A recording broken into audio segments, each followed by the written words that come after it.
আমার আল্লাহ যেখানেই ভয়ঙ্কর কথা বলেছেন সেখানে আবার আশার কথা বলেছেন, যেখানেই জাহান্নামের কথা বলেছেন কোরআন যারা পড়েন তারা বুঝতে পারেন, যেখানেই জাহান্নামের কথা সেখানেই জান্নাতের কথা। আমার আল্লাহ তাআলা চান না কোনো বান্দা জাহান্নামে যাক, সব বান্দা আমার জান্নাতে চলে যাবে, এটাই তো আল্লাহর চাওয়া। কিন্তু বান্দা জাহান্নামে যাবে বান্দার দোষে না আল্লাহর দোষে? বান্দার দোষে জাহান্নামে চলে যাবে। সেই জান্নাত পাওয়ার জন্য আমাকে আপনাকে কাজ করতে হবে, সুন্দর করে প্রস্তুতি নিতে হবে। এক নাম্বার হলো, আমি আপনাদেরকে শর্ট সময়ে কিছু টিপস দিতে চাই কোরআনকে সামনে রেখে। এক নাম্বার হলো, আমরা যে অপরাধগুলো করেছি অপরাধগুলো মাথায় এনে সিদ্ধান্ত নেব, আল্লাহ জীবনে এই অপরাধগুলো আর জীবনে আমি আমার জীবনে করব না। মাফ করবেন কে? আসতে বলবেন না, মাফ করবেন কে? আল্লাহ তাআলা মাফ করে দিবেন। কবিরা গুনার কাছে যাব না, বান্দার হক নষ্ট করব না, অবৈধ কারবার করতে যাব না, কোন অন্ধ নেতার আনুগত্য মানব না, নেতার অন্ধ আনুগত্য করব না, বাতিল নেতৃত্ব মানব না। একটা সোজা কথা আমি বলবো, আমি আপনাদেরকে আমাদের রবকে বলেন, আরো জোরে বলেন, আমাদের রবকে। আমাদের নেতা হচ্ছেন মুহাম্মদ সাল্লাল্লাহু আলাইহি ওয়াসাল্লাম। তাহলে আমার রব আল্লাহ, আমার নেতা রাসূল, আমরা হলাম রাসূলের সৈনিক। নাম্বার 3, আমাদের দলের নাম হলো ইসলাম। নাম্বার 4, আমাদের সংবিধান হলো কোরআন। সবাই বলুন, আমাদের রবকে, আমাদের নেতাকে, আমাদের দলের নাম কি, আমাদের সংবিধানটার নাম কি? এই 4টা কথার ভিতরে যদি কেউ কোনো কথা বলতে আসে, মানবো নাকি? আসতে বলবেন না, মানবো নাকি? মানবো না। এই 4 সিদ্ধান্তের ভিতরে যদি কোনো সিদ্ধান্তকে ঢুকাতে চায়, জিহ্বা আমরা টেনে ছিড়ব। দেখলাম তো অনেক কিছু, আমরা দেশকে এগিয়ে দিল আমার কৃষক ভাইয়েরা, দেশকে এগিয়ে দিল আমার শ্রমিক ভাইয়েরা, দেশকে এগিয়ে দিল আমার প্রবাসী ভাইয়েরা। বাপ্পার চেহারা না দেখে, বউ বাচ্চাকে দেশে রেখে 1000 মাইল অতিক্রম করে প্রবাস জীবনে থেকে 100 তলার উপরে পাখির মতো ঝুলে ঝুলে কনস্ট্রাকশনের কাজ করে রক্ত পানি করে দেশে তারা রেমিটেন্স পাঠায়। গার্মেন্টসের শ্রমিকরা বৈষম্য বেতনে চাকরি করে। যে মানুষ মানুষের বেদনায় কেঁদেছিলেন জীবন মদিনায়, সেই মাটি সেই মানুষ যদি এত সুন্দর না জানি তাহলে তুমি কত সুন্দর, কত সুন্দর। আল্লাহুম্মা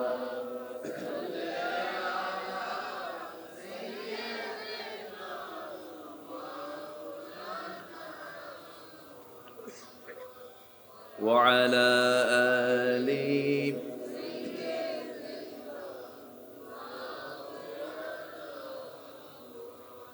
সবাই বলুন, বালাগাল উলা বিকামালিহি কাশাফাত তুজা বিজামালিহি হাসনাত জামিউ খিসালিহি সাল্লু।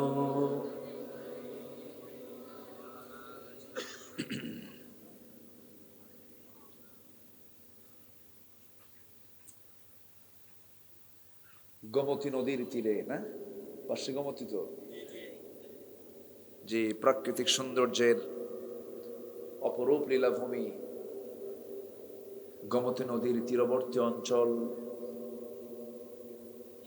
কুমিল্লা জেলার দেবিদ্বার উপজেলার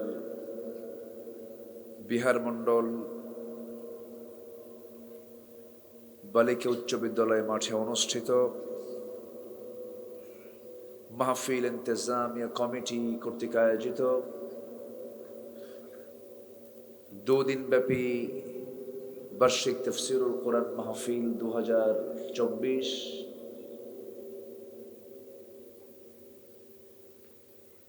পহেলা এবং 2রা ফেব্রুয়ারিতে অনুষ্ঠিত এই মহৎ আয়োজনের সম্মানিত সুযোগ্য সভাপতি মুহতারাম সম্মানিত সাহেবে সদর, আজকের প্রোগ্রামের বরেণ্য অতিথিবৃন্দ, বিশেষ করে কথা বলেছেন তালতলা কেন্দ্রীয় জামে মসজিদের সম্মানিত খতিব মুফতি আবরারুল হক হাতিমি, কথা বলেছেন আমার পূর্বেই আমার অত্যন্ত কাছের আমার প্রিয় ভাইজান নন্দিত আলেমে দ্বীন, খ্যাতনামা মুফাসসিরে কোরআন মুহতারাম মাওলানা মুফতি ইয়াসিন আহমদ ফারুকি হাফিজাহুল্লাহ, উপস্থিত হাজরাত উলামায়ে কেরাম, ফদলায়ে ইজাম, সুশীল সমাজ, জাতির শ্রেষ্ঠ সন্তান শিক্ষক মণ্ডলী, জাতির বিবেক সাংবাদিক বৃন্দ, সামনে উপস্থিত দূরে কাছের বিভিন্ন স্থান থেকে ছুটে আসা কালেমার ঝান্ডাবাহী, তাওহীদের পতাকাবাহী, দ্বীন ইসলামের নরসারদুল বীর মুজাহিদ, প্রাণ প্রিয় সম্মানিত দ্বীনি ভাইরা, আড়ালে বসে আছেন শ্রদ্ধেয়া সম্মানিতা মা বোনেরা, আলোচনার সূচনায় আনুষ্ঠানিকতার মধ্য দিয়ে আমার পক্ষ থেকে আবারও দিল খোলা সালাম, আসসালামু আলাইকুম ওয়া রাহমাতুল্লাহি ওয়া বারাকাতুহু। সালামের জবাব কেমন যেন একটু ভিজা ভিজা মনে হলো, একটু শক্ত করে জবাব দেন, আসসালামু আলাইকুম ওয়া রাহমাতুল্লাহি ওয়া বারাকাতুহু। যে এমন এখন মনে হচ্ছে যে আওয়াজটা মনে পাইছি। সবাই কেমন আছেন বলেন? আমারও প্রশ্ন করলেন, এ তো মুহাব্বতের লক্ষণ। হাল জাযাউল ইহসানি ইল্লাল ইহসান ফাবিআইয়ি আলাই রাব্বিকুমা তুকাযযিবান। ভালোর বিনিময়ে তো ভালোই দিতে হয়। আপনি ভালো থাকবেন, আমি কি খারাপ থাকবো নাকি? আল্লাহ তাআলা আমাকেও আপনাদের দোয়ায় ভালো রেখেছেন, বলি আলহামদুলিল্লাহ। আমি নগণ্য গোলাম গত বছর এই মাঠে এসেছিলাম। গত বছর আমি সূরাতুল ফাতিরের 29 নম্বর আয়াতকে সামনে রেখে আমি আলোচনা করেছি, 3টি কাজ করলে বান্দার কোনো লস নাই। এই বিষয়ে আমি গত বছর আলোচনা করেছি। এখানে আমার সম্পূর্ণ মনে আছে আমি কি কথাগুলো উপস্থাপন করেছি। এবছর আমি শুরুর যে সূরা, সূরাতুল ফাতিহার পরেই যে সূরা সূরাতুল বাকারা থেকে আমি মাঝখানের দিকের 4-5টি আয়াতে কারিম আমি তেলাওয়াত দিয়ে শুরু করেছি আমার অভ্যাস অনুযায়ী। এই আয়াতগুলোকে সামনে রেখে আমি কিছু কথা বলতে চাচ্ছি। আমাকে সময় দেওয়া যাবে তো? সময় দিতে সবাই রাজি আছি তো ইনশাআল্লাহ? আসুন আমরা মূল আলোচনার দিকে আস্তে আস্তে চলে যাচ্ছি। আমরা এই জায়গায় ঠিক সেই সময় একত্রিত হয়েছি যে সময় গোটা দুনিয়া জুড়ে হালালের ছড়াছড়ি না হারামের ছড়াছড়ি। মানুষ প্রতিযোগিতা করছে এখন হালালকে নিয়ে না হারামকে নিয়ে।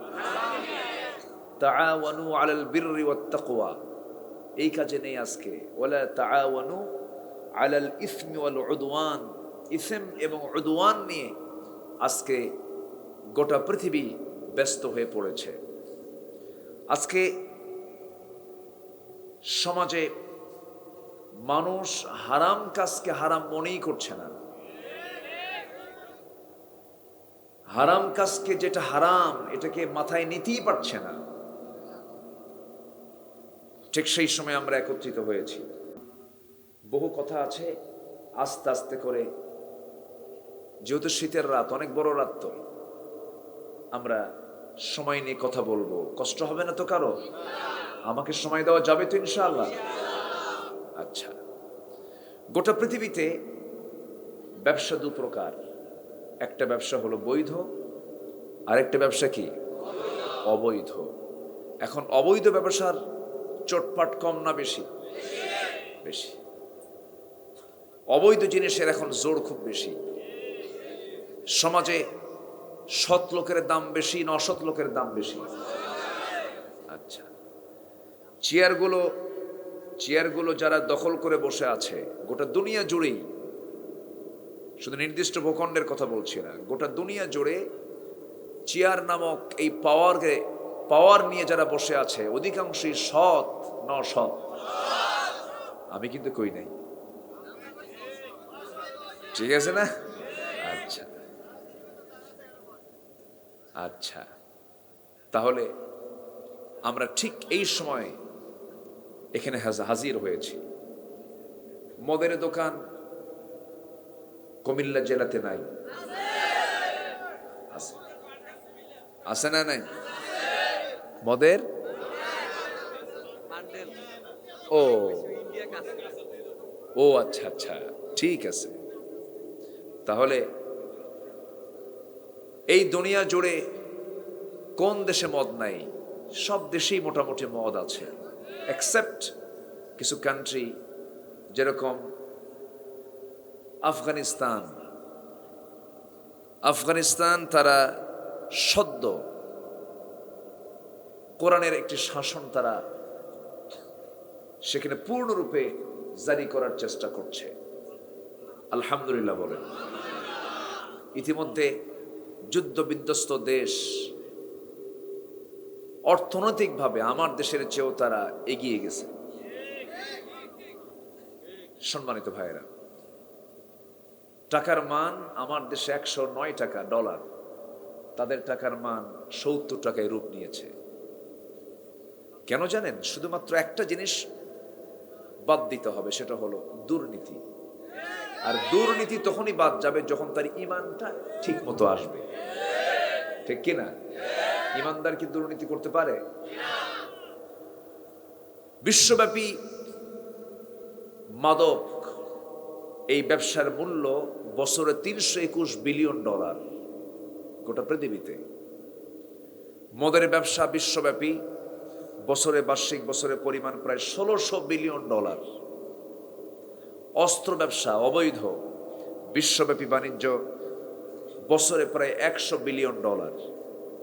পতিতা ব্যবসা যেটা হারাম, বিশ্বব্যাপী এই পতিতা বাণিজ্যের মূল্য বার্ষিক প্রায় 400 বিলিয়ন ডলার।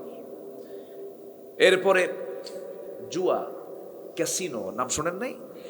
ক্যাসিনোর সম্রাট, শোনেন না? এগুলো শোনেন নাই? আচ্ছা, এই জুয়া, ক্যাসিনো, এই জাতীয় কারবারে বছরে বাণিজ্যিক মূল্য প্রায়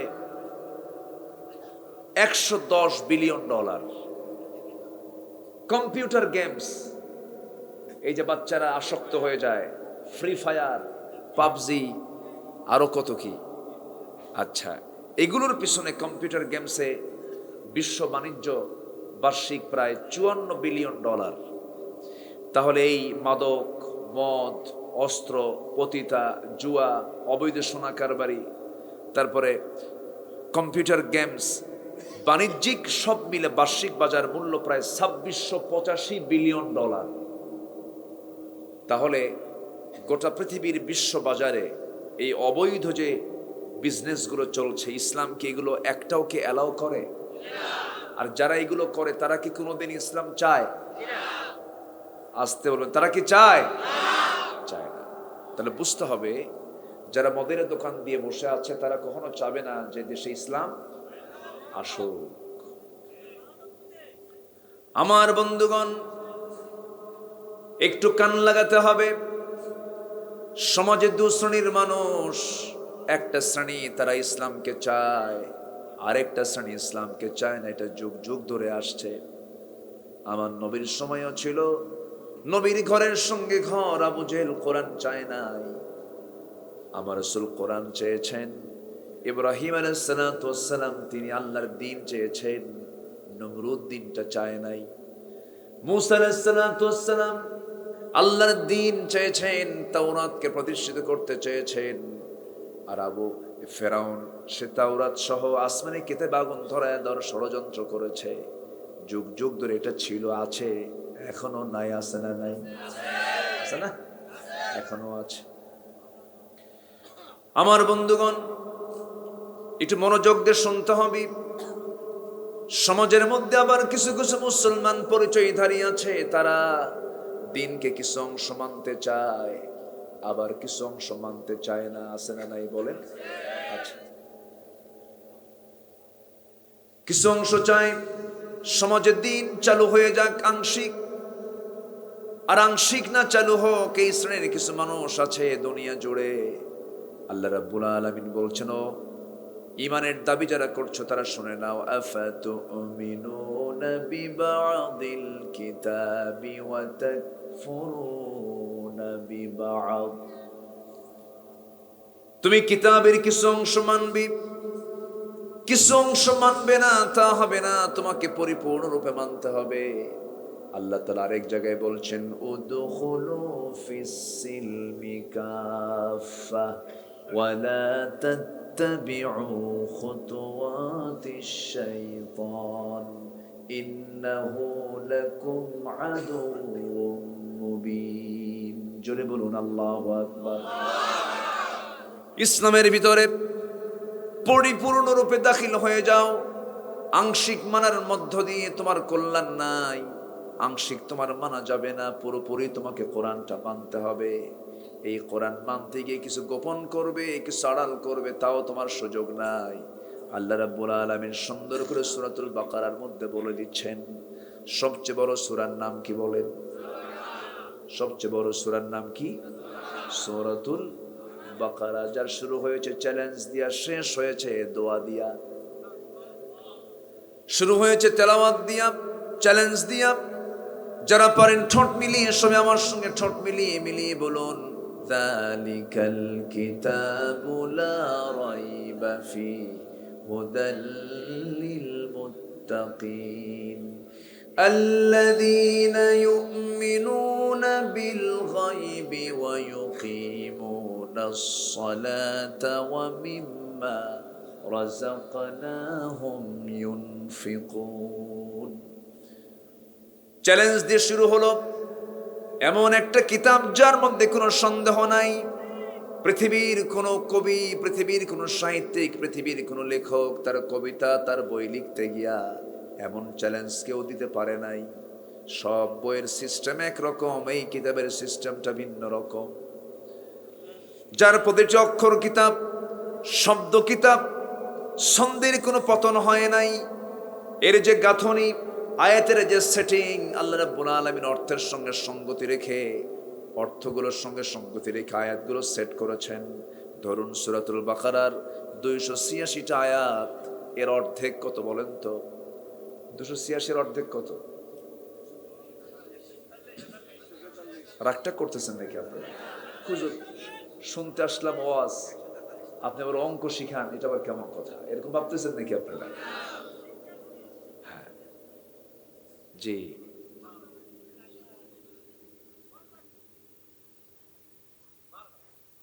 ও কি? ও আচ্ছা, না ঠিক আছে। 143। আমার বন্ধুগণ, শুরুটা আমরা শুনলাম, শেষটা হলো, শেষ আয়াতটা হলো দোয়া। বান্দা কেমন করে আল্লাহর কাছে দোয়া করবে?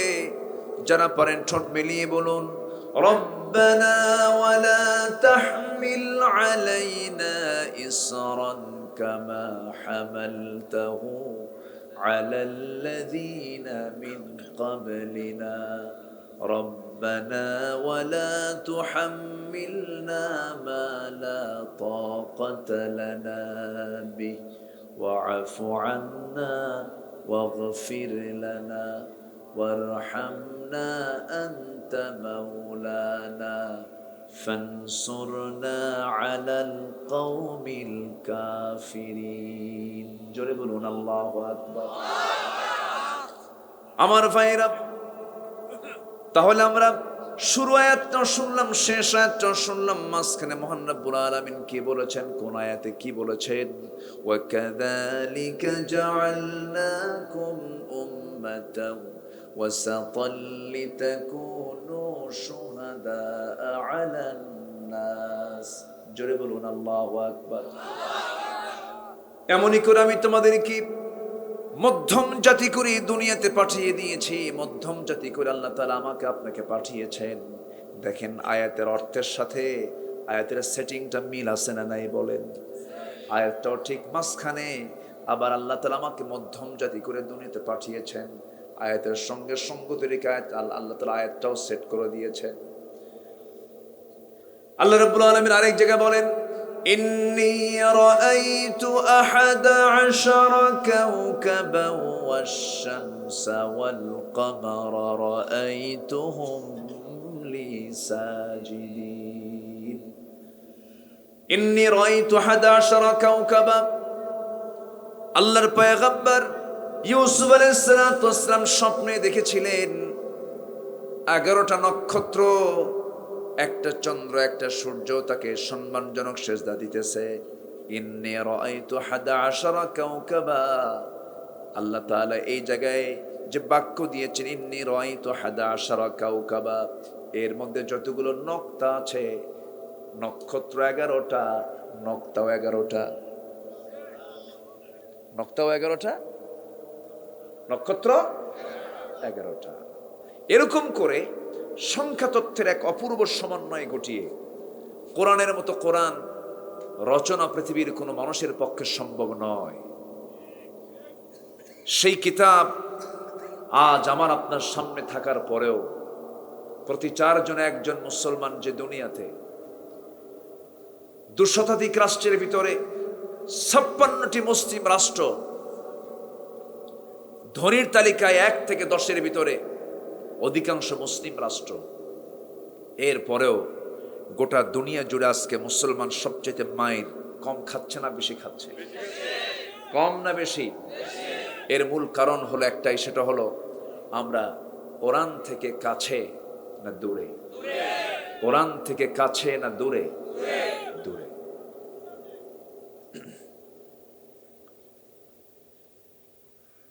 উনি কোথায়? এই যে মুরব্বী, আপনি কথা ওরকম করে রিপিট করার দরকার নাই, শুধু শুনবে না কেমন? জি না, সমস্যা কিছু নাই। উনি আমার কথা শুনবে এখন ইনশাআল্লাহ। জি, আমার দিকে একটু তাকান, ছন্দ পতন হয় এতে। পাশে যিনি বসে আছেন একটু খেয়াল রাখার চেষ্টা করবেন। সম্মানিত ভাইয়েরা, তাহলে মুসলমান যে মার খাচ্ছে, মুসলমান যে নির্যাতিত হচ্ছে, মুসলমানের কি সম্পদের অভাব আছে? জনসংখ্যার অভাব আছে? বাইতুল আকসা আজকে অবরুদ্ধ করে রাখা হয়েছে।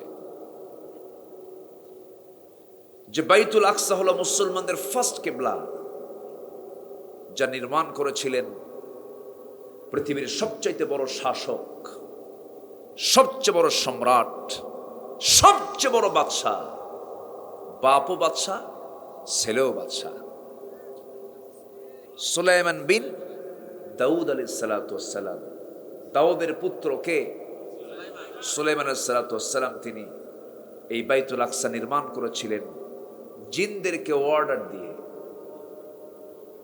যে সুলাইমান আলাইহিস সালাতু ওয়াস সালাম এত বড় জ্ঞানী ছিলেন, তিনি পিঁপড়া কেমনে কথা বলে, পিঁপড়ার কথার ভাষাও তিনি বুঝতেন। জোরে বলি সুবহানাল্লাহ। মানুষ তো আছেই, মানুষ তো আছেই, পিঁপড়ার ভাষাটাও তিনি শুনতেন তার কানে। আল্লাহ কি ইলম তাকে দিয়েছিলেন। তিনি এক উপত্যকা দিয়ে যাচ্ছিলেন সৈন্য নিয়ে। পিঁপড়া তার জনগণকে বলছে, উদখুলু মাসাকিনাকুম, হে পিঁপড়ার দলেরা, তোমরা সব গর্তের মধ্যে ঢুকে পড়ো। কেননা সুলাইমান তার সদল বলে আসতেছে, তাদের পদপিষ্ট হয়ে মরে যাবে। এই কথাটা শুনতে পেয়েছেন সুলাইমান তার কানে। চট করে ওই পিঁপড়ার যে লিডার, সেই পিঁপড়াটাকে হাতের তালুতে তুললেন, তুলে কথা বলেছেন, ফাতাবাসসামা দাহিকান, মুস্কি মুস্কি হাসি মারছেন। সুবহানাল্লাহ বলবেন না? কি রাজত্ব ছিল!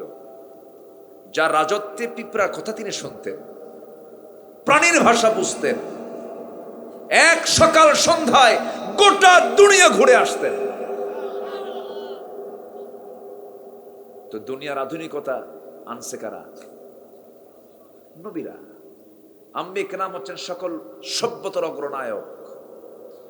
আজকেও যেটার উপরে ভিত্তি করে আজকে তথ্য প্রযুক্তির চরম উৎকর্ষ সাধন হয়েছে, সমস্ত কিছুর মূল প্রাথমিক ভিত্তি হলো মুসলমানদের। সবকিছু সব মুসলমানদের ছিল, কিন্তু আজকে মুসলমান শুধুমাত্র কোরআনটাকে ছেড়ে দেওয়ার কারণে পাওয়ার যে ক্ষমতা তারা হাতছাড়া করে ফেলেছে। সব ফিরে আসবে, সবই পেয়ে যাব, শুধু ধরতে হবে শক্ত করে কোন কালামকে, কোন কিতাবকে। বলেন কোন কিতাবকে? কোরআন। এটাকে আড়াল করা যাবে না। এই কোরআন কিন্তু একদিন আমার আপনার বিরুদ্ধে দাঁড়িয়ে যাবে। কখন? যখন আমি কোরআনের বিরুদ্ধে দাঁড়িয়ে যাব। কোরআন আমার পক্ষে রায় দিয়ে আমাকে জান্নাতে নিয়ে যাবে, যদি কোরআনের পক্ষে আমরা অবস্থান নেই। আবার আমার রাসূল পর্যন্ত মামলা দিবেন আদালতে আখিরাতে। আমার রাসূল ওই সমস্ত বান্দাদের বিরুদ্ধে মামলা দিবেন। তিনি আল্লাহর কাছে বলবেন, ইয়া রাব ইন্না কওমি ইত্তাখাযু হাযাল কুরআনা মাহজুরা। ও আল্লাহ, আমার এই কওমগুলো কোরআনটাকে পরিত্যক্ত করে রেখেছে। শুধু মানুষ মারা গেলে পরে খতমের জন্য কোরআনটাকে রেখে দিয়েছিল, 5 ওয়াক্ত নামাজের জন্য রেখে দিয়েছিল। কোরআন দিয়ে যে ক্যান্টনমেন্ট চলে, কোরআন দিয়ে যে সচিবালয় চলে, কোরআন দিয়ে যে পার্লামেন্ট চলে, কোরআন দিয়ে যে অফিস আদালত সবকিছু চলতে পারে, এটা বান্দাগুলো বিশ্বাস করে নাই। সেই দিন রাসূল তাদের বিরুদ্ধে মামলা দিবেন, যে সমস্ত নেতাগুলো দেশ চালাইছে, রাষ্ট্র চালাইছে, কিন্তু কোরআন দিয়ে চালায় নাই। এমন কোন নেতা তো আমার দেশে নাই। আছে? আমার বন্ধুগণ, মামলা খেতে হবে সেই দিন, কোনো মাফ নাই। ওই সমস্ত শিক্ষককে সেদিন মামলার সম্মুখীন হতে হবে যে সমস্ত শিক্ষকগুলো শিক্ষা দিতে নিয়া কোরআনটা শেখায় নাই। কোরআন না শিখিয়া শিখাইছে ট্রান্সজেন্ডার। ঠিক আছে না? আমরা জানি আমাদের জন্ম হলো পুরুষ এবং নারীর মধ্য দিয়া। ইন্না খালাকনাকুম মিন যাকারিন ওয়া উনসা ওয়া জাআলনাকুম শুউবান ওয়া ক্বাবাইলা লিতাআরাফু। আমি তোমাদেরকে এক নর এবং নারী থেকে সৃজন করেছি, কিন্তু আজকে নর নারী মেল ফিমেলের পাশে আবার ট্রান্সজেন্ডার ঢুকায় দিছে।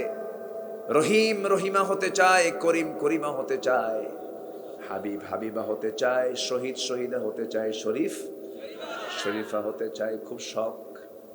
যে শরীফ শরীফা হতে চায়, যে শরীফা শরীফ হতে চায়, রাসূল বলেছেন তাদের উপরে আল্লাহর লানত। যারা ট্রান্সজেন্ডার হবে তাদের কি কোনো প্রজন্ম আসবে? তাদের কি প্রজন্ম আসবে? তাহলে ওদেরকে এই জায়গায় থর দরকার কি? যারা এরকম হতে চায় ওদেরকে একটা ভিন্ন একটা দ্বীপে পাঠায় দিয়ে ওই জায়গায় খাক, ওই জায়গায় পড়ে মরুক। ঠিক কিনা? ঠিক আছে না? কি বৃষ্টি হচ্ছে নাকি? আল্লাহ, কি আপনারা চলে যাবেন নাকি? আপনারা আছেন তো ইনশাআল্লাহ? বলি আলহামদুলিল্লাহ। একটু কান লাগাবেন। আজকে গোটা দুনিয়া জুড়ে কেমন দুনিয়া আজকে আমরা বসবাস করছি, কেমন দুনিয়া দেখেন। আমরা কিন্তু কোন আগের ইতিহাসে এমন কোন ইতিহাস পাইনি, জাহেলি যুগের ইতিহাসে আমরা এমন পাইনি জাহেলির যুগে শুনতাম মেয়ে সন্তান হলে পরে জীবন্ত পুঁতে হত্যা করত, কিন্তু আজকের যুগে মেয়ের মা, সন্তানের মা, সন্তান পেটে আসা মাত্রই চলে যায় ডায়াগনস্টিক সেন্টারে, যায় না? গিয়ে টেস্ট করে দেখান তো এটা আমার ছেলে না মেয়ে। ছেলে হলে জীবিত রাখে, মেয়ে হলে ভ্রূণটাকে নষ্ট করে ফেলে। আগে হত্যা হতো একভাবে, এখন হত্যা হয় ভিন্নভাবে। এমন কোন ইতিহাস আমরা পাই না। আজকের ইতিহাসে আমরা এমনও যোগ দিতে পেরেছি। আমার দেশে এমনও রেকর্ড আছে, মরা লাশ কবরে রেখে এসেছে মহিলা, মরা লাশ কবর থেকে তুলে জেনা করেছে, লাশ ফ্রিজিং করেছে, হসপিটালে ফ্রিজের মধ্যে লাশটা রেখে দিয়েছে, সেই মরা লাশের সঙ্গে জেনা করেছে। এমন তো ইতিহাস আমরা আগে কখনো পাইনি।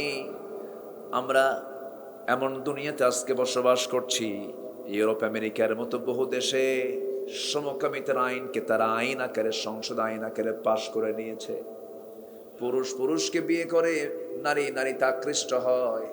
আমার দেশেও কিন্তু মাঝখানে একটা ঘটনা ঘটছিল, দেখলাম কোথাকার যেন গাইবান্ধার কোন ছেলে নোয়াখালীর কোন ছেলের সাথে, গাইবান্ধার কোন মেয়ে নোয়াখালীর কোন মেয়ের সঙ্গে প্যাঁচ লাগছে, মেয়ে প্যাঁচ লাগছে। আছে না এগুলো আছে না?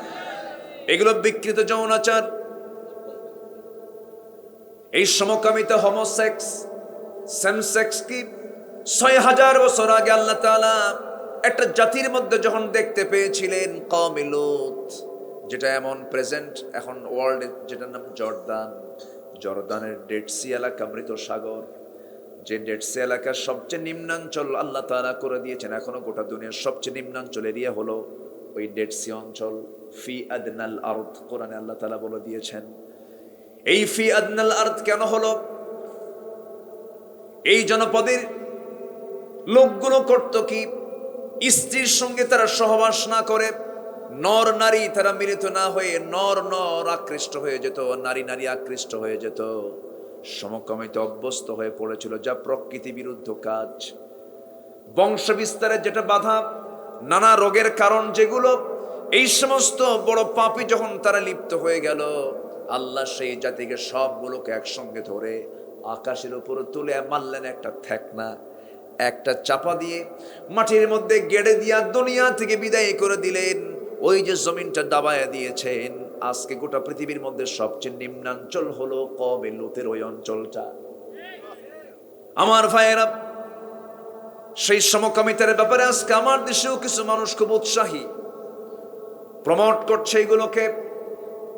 অথচ সমকামিতার বিরুদ্ধে নন মুসলিম অনেক আছে, তাদের কথাগুলোকে প্রশংসার দাবি রাখে, তাদের কথাগুলো প্রশংসার দাবি রাখে। যেমন ইংল্যান্ডের একজন প্রধানমন্ত্রী, এখন প্রেজেন্ট ইংল্যান্ডের প্রধানমন্ত্রী ভারতীয় বংশোদ্ভূত একজন হিন্দু বংশোদ্ভূত, ঋষি সুনাক, তিনি বলেছেন এই সমকামিতা নিয়ে, a man is a man, A women is a women, that's just a common sense.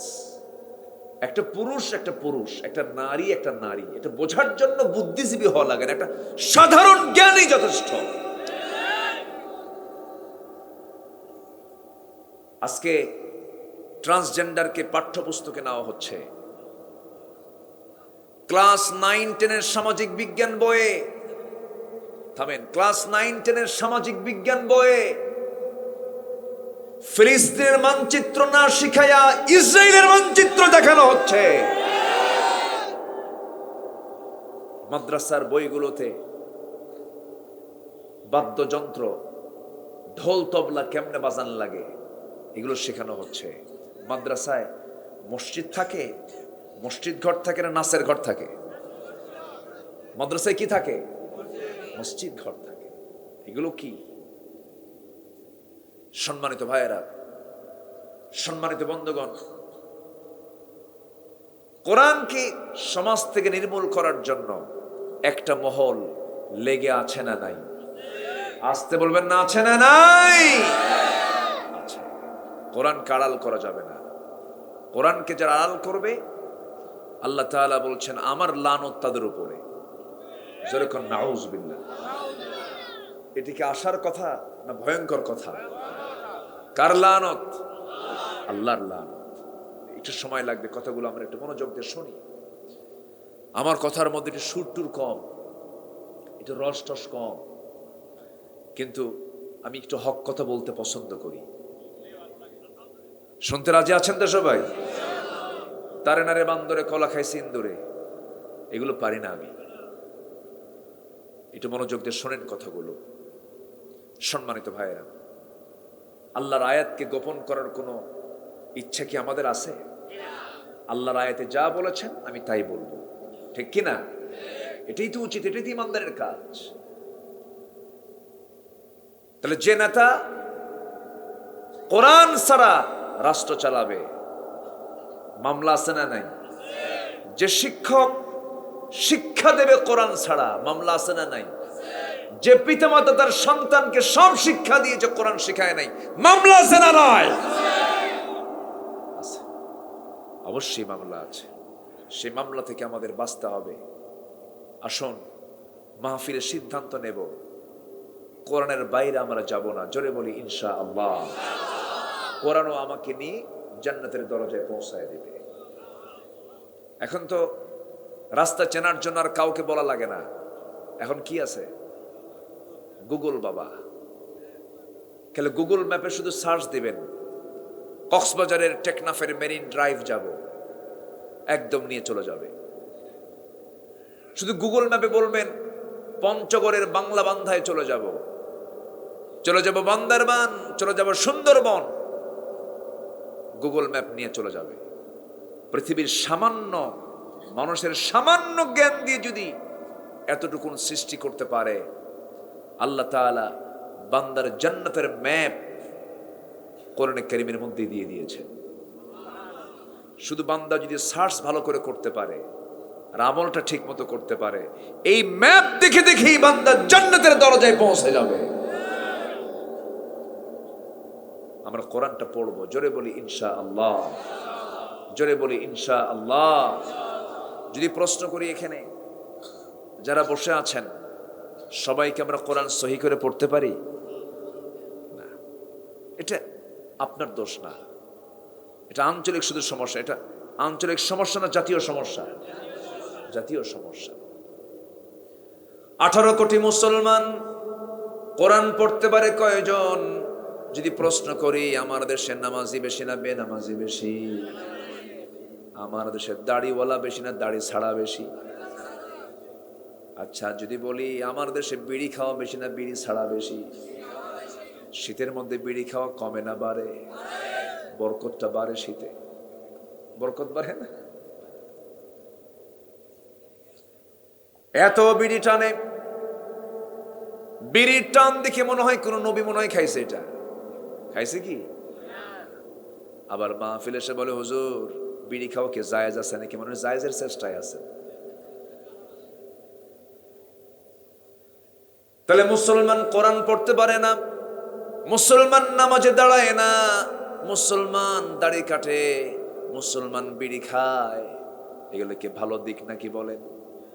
এগুলো তো ভালো দিক নয়। আল্লাহ বলছেন, বান্দারে আমার কাছে তুই আসবি, প্রস্তুতি নিয়ে আয়, আমি তোকে জান্নাত দিয়ে দেব। আমার কাছে তুই প্রস্তুতি নিয়ে আয়, আমার কাছে তুই সুন্দর করে সেজদা দিয়ে আয়, সুন্দর করে রুকু করে আয়। ওয়ারকাউ মা'আর রাকিঈন, সুন্দর করে রুকুকারীদের সঙ্গে রুকু করো, সেজদা দাও আমাকে। আল্লাহ রাব্বুল আলামিন বলছেন, হে রাসূল আপনি সংবাদ দেন তাদেরকে জান্নাতের, যারা কি চরিত্রের হবে? আত-তাইবুন আল-আবিদুন আল-হামিদুন আস-সাইহুন আর-রাকিউন আস-সাজিদুন আল-আমিরুন বিল মা'রুফি ওয়ান-নাহুন আনিল মুনকার والحافظون لحدود الله وبشر المؤمنين। জোরে বলুন আল্লাহু আকবার। যারা তওবাকারী, যারা ইবাদতকারী, যারা দুনিয়ার মোহ ত্যাগকারী, যারা রুকুকারী, যারা সিজদাকারী, যারা সৎ কাজের আদেশ দানকারী, অসৎ কাজের বাধা দানকারী, যারা আল্লাহর হুদুদকে সংরক্ষণকারী, আল্লাহ বলছেন, হে রাসূল, আপনি এই সমস্ত গুণান্বিত বান্দাদেরকে জান্নাতের সংবাদ দিয়ে দেন। জোরে কোন সুবহানাল্লাহ। অর্জন করেই তো দুনিয়া থেকে বিদায় নিতে হবে আমাকে আপনাকে।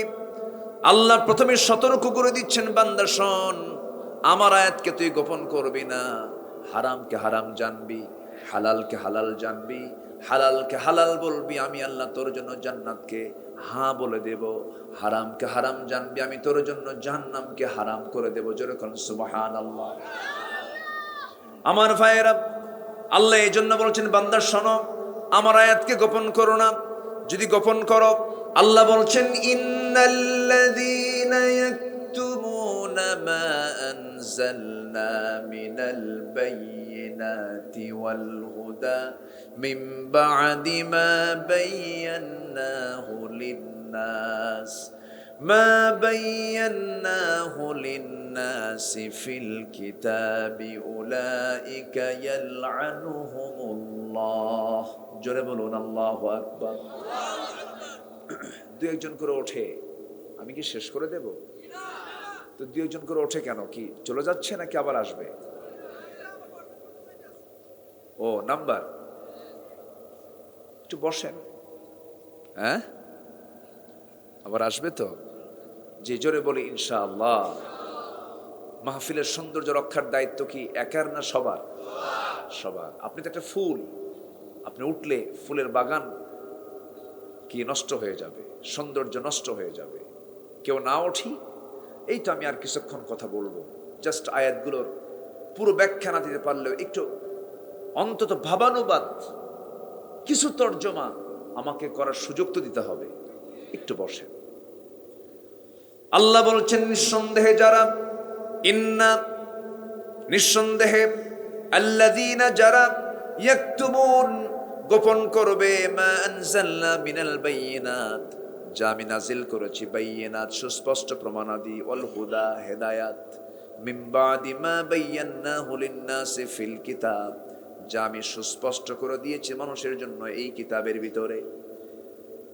এইগুলোকে যারা আড়াল করবে, সুদকে যে হারাম বলবে না, যাকাতকে যে হালাল বলবে না, জেনাকে যে হারাম বলবে না, বিয়েকে যে বৈধ বলবে না, জেনাকে না করে বিয়েকে বৈধ বলতে হবে, সুদকে না করে যাকাতকে হ্যাঁ বলতে হবে, এটা যদি না করে যারা এটার উল্টা করবে, আল্লাহ বলছেন, আমি আল্লাহ আমার লানত তাদের উপরে। জোরে কোন নাউযুবিল্লাহ। সুদখোর তো দেবীদের উপজেলায় নাই, আসতে বলবেন না, আছে না নাই?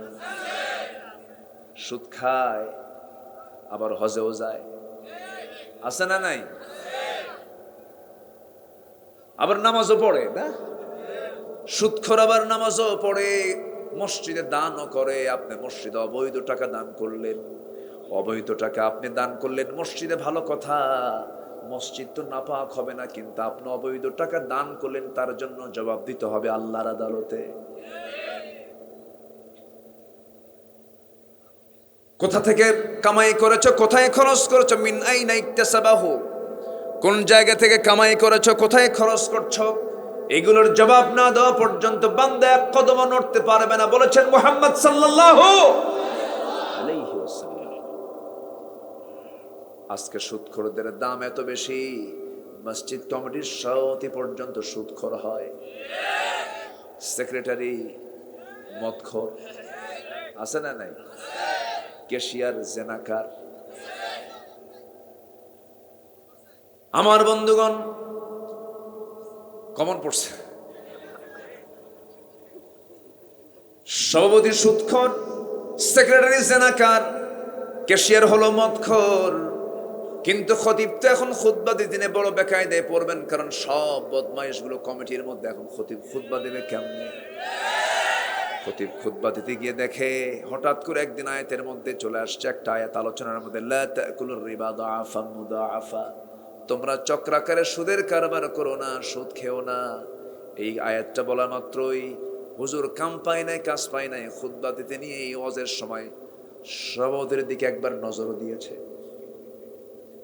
খুতবা শেষ হয়ে গেল, নামাজ শেষ হয়ে গেল, নামাজ শেষ হতে না হতেই সভাপতি তেড়ে আসতেছে খতিবের দিকে, হুজুর আপনি সুদের বিরুদ্ধে ওয়াজ করলেন, ভালো কথা, কোনো আপত্তি নাই আমারও, কারণ কোরআনের সুদের বিরুদ্ধে আল্লাহ তাআলা বলেছেন। কিন্তু ওয়াজ করার সময় আপনি আমার দিকে তাকায় তাকায় আপনি ওয়াজটা করলেন কেন? কথা বুঝেন নাই? আমার বন্ধুগণ, উচিত ছিল আমরা ইমানদার, আমরা সৎ কাজের আদেশ দেব, অসৎ কাজের বাধা দেব। যে মসজিদে গিয়ে আমি সেজদা দেই, সেই মসজিদের কমিটির সভাপতি কখনো সুদখোর হতে পারে না। উচিত ছিল ওদেরকে থাপ্পড় মেরে কমিটি থেকে বের করে দেওয়া, বের করে দেওয়া উচিত ছিল। কিন্তু দুঃখ লাগে আবার আমাদের মধ্যে কিছু হুজুর আছে, এই হুজুরগুলো সব জায়গায় দোয়া করে, হালাল হারাম বোঝে না। আছে না নাই? দাওয়াত দিছে সিনেমার প্রডিউসার, দাওয়াত দিয়ে বলে, হুজুর আমার সিনেমা উদ্বোধন হবে, আপনি একটু দোয়া করে দেন। নায়ক নায়িকা কলাকুশলী সবগুলোকে নিয়ে হুজুর দোয়ায় বসে গেছে, আল্লাহ নতুন সিনেমা উদ্বোধন হচ্ছে, তুমি আল্লাহ এই সিনেমার বরকত দিয়ে দাও। হুজুর এরকম তেলতেলা হুজুর আছে না? সিনেমা হল উদ্বোধন হয়, হুজুর দোয়া করে দেয়। মদের ফ্যাক্টরি উদ্বোধন হয়, পীর কেবলাকে ডাক দেয়। কি কেবলা? পীর কেবলাকে ডাক দেয়। আল্লাহর কসম করে বলি, আমি পীর বিরোধী কোনো লোক নেই, পীরকে আমি সম্মান করি। কিন্তু আমার দেশে এখন ম্যাক্সিমাম পীরগুলো ভালো না বদমাইশ? অধিকাংশ পীর তো শাহজালাল ছিলেন, রাজা গৌর গোবিন্দকে পরাজিত করেছেন, ওনারা পীর। পীর তো ছিলেন খান জাহান আলী, পীর তো ছিলেন শাহ সুলতান বালখি, রাজা পরশুরামকে পরাজিত করেছেন। পীর তো ছিলেন মাইনুদ্দিন চিশতি রহমতুল্লাহ আলাইহি, রাজা পৃথ্বীরাজকে পরাজিত করে গোটা ভারতবর্ষে কালিমার পতাকা উড্ডীন করেছেন তারা। আর এরা গাজার আসর বসায়, আছে না নাই? খাজা আছে না? দিল করে তাজা, ইসমে জালাল, গাজার কলকি খাওয়া হালাল। যেরকম নাউজুবিল্লাহ, এই বদমাইশ গুলো আছে না নাই? হ্যাঁ, কথা বলবো। এখন তো হক কথা শুরু হয়েছে। যদি কেউ ওঠেন এই সুদের সময়, ভাববো ওটাই সুদ খায়। বসেন সবাই, রাগ করতেছেন নাকি আপনারা? শোনেন, শরীরে যদি কোনো ভাইরাস ঢোকে, এই ভাইরাস না বের হওয়া পর্যন্ত কি সুস্থ হবে? আমার ভিতরে রোগ আছে, রোগ মুক্ত না হলে তো আমি সুস্থ হব না। ইমানের রোগ আছে না নাই? কিছু রোগ আছে, যে রোগকে আল্লাহ তাআলা, ইমানের যে রোগগুলো, সে রোগকে আল্লাহ তাআলা খুব একটা দেখবেন না। যেরকম কিছু রোগ আছে, নামাজটা হয়তো একটু দেরি করে, একটু অলসতা করে, হয়তো তাহাজ্জুদ নামাজটা একটু মিস হয়, নফল নামাজটা হয়তো পড়তে তার একটু সমস্যা হয়, জিকির আজগার একটু কম হয়। এগুলো কোনো বড় কোনো ক্ষতি নয়। সুদ খাওয়া, আস্তে কয়, সুদ খাওয়া কম ক্ষতি না বড় ক্ষতি? বড় ক্ষতি। আবার অনেকে অ্যাডজাস্ট করে, দুই দিকেই থাকে। ওই লোকের মতো এক বেচারি কোরবানির আগে জুমার নামাজ পড়তে গেছে। কোরবানির তাৎপর্য এবং মর্যাদা শীর্ষক আলোচনা শুনে ওই বেচারি খুব উদ্বুদ্ধ হয়েছে যে কোরবানির পশু জব করলে প্রত্যেকটা পশমে পশমে সব, তো এই সব কি আমি বাদ দেব? অসম্ভব ব্যাপার, প্রয়োজনে চুরি করে হলেও দেব। কথা বুঝেন নাই? তো গরু চুরি করে আনতেছে, ফজরের সময় ঘুম থেকে উঠে হুজুর নামাজ পড়াবেন, ওযু করতে নামছেন, সামনে দিয়ে গরু নিয়ে যাবে। ওই সময় গরু নিয়ে কেউ যাওয়ার কথা না। ইমাম সাহেব দেখে বলতে, কি হবে এত রাতে গরু? হুজুর আপনার জন্য। কেন? আপনার খুতবা শুনে আমি তো উদ্বুদ্ধ হয়ে গেছে, আমাকে কুরবানি দিতেই হবে। কারণসে কোন জায়গায় হুজুর চুরি করে, চুরি করে কুরবানি দিবা? আমি কি এই কথা কইছি না? হুজুর আমি জানি চুরি করা গুনাহ আর কুরবানি দেওয়া সওয়াব। তো চুরি করার গুনাহ আর কোরবানির সওয়াব, প্লাস মাইনাস মাইনাস, মাঝখান দিয়ে আমার গোশত খাওয়া তো বোনাস। এরকম হিসাব কষনেওয়ালা কিছু কুশলী বদমাইশ আছে না নাই? মদের দোকান দাও আবার হজে যাও, সারা জীবন নারীদের কিনে অভিনয় করে নাচানাচি করেছো সিনেমার পর্দায়, সামনে কিছু সমর্থন নেওয়ার জন্য মসজিদের মেম্বারে দাঁড়িয়ে টুপি মাথায় ভান করো, ঠিক কিনা?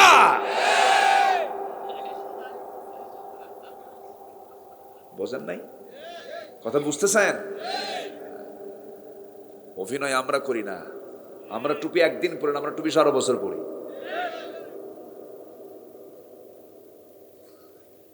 আমার দেশের অভিনেতারা আবার ওমরায় যায়, ওমরা করতে গিয়ে আবার বলে, প্রিয় দেশবাসী আমি তো ওমরায় আসছি, লাইভ আসে, সবাই দোয়া করবেন আমি যেন ভালো করে ওমরার কাজ সম্পূর্ণ করে দেশে ফিরে যেন সিনেমার বাকি কাজ সম্পূর্ণ করতে পারি।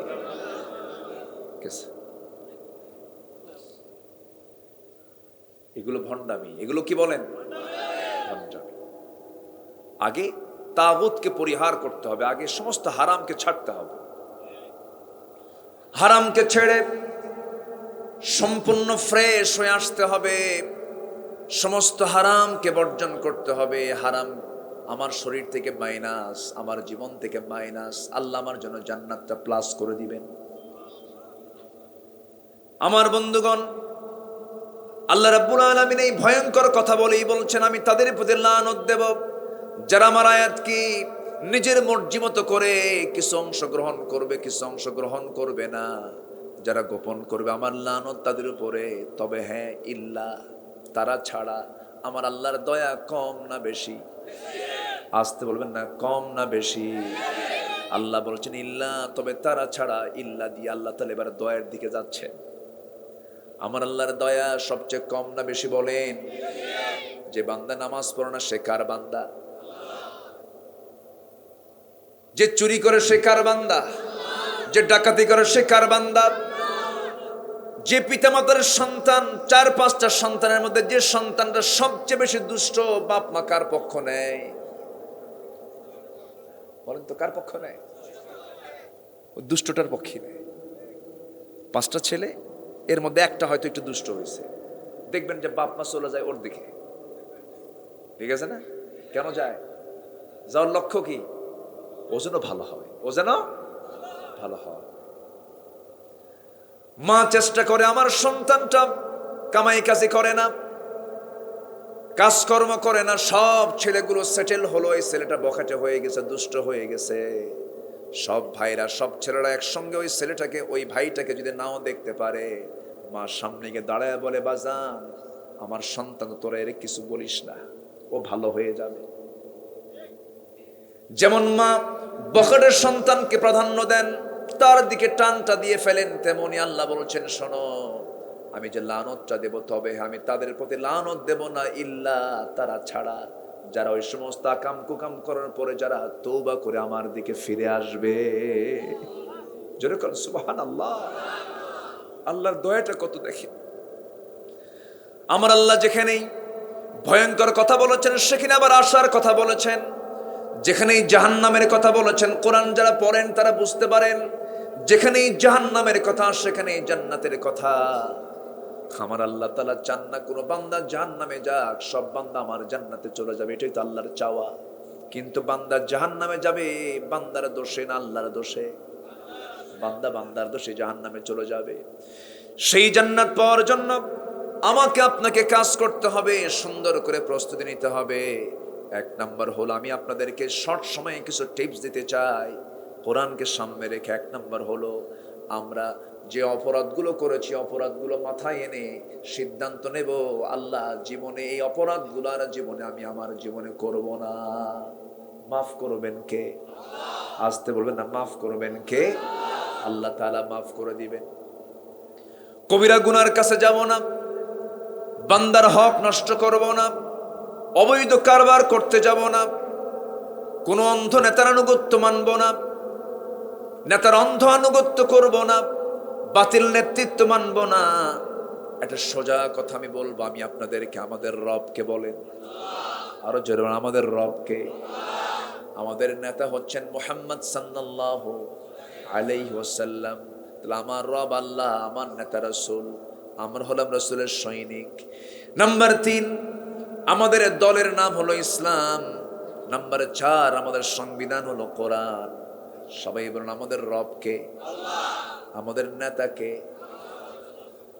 আমাদের দলের নাম কি, আমাদের সংবিধানটার নাম কি?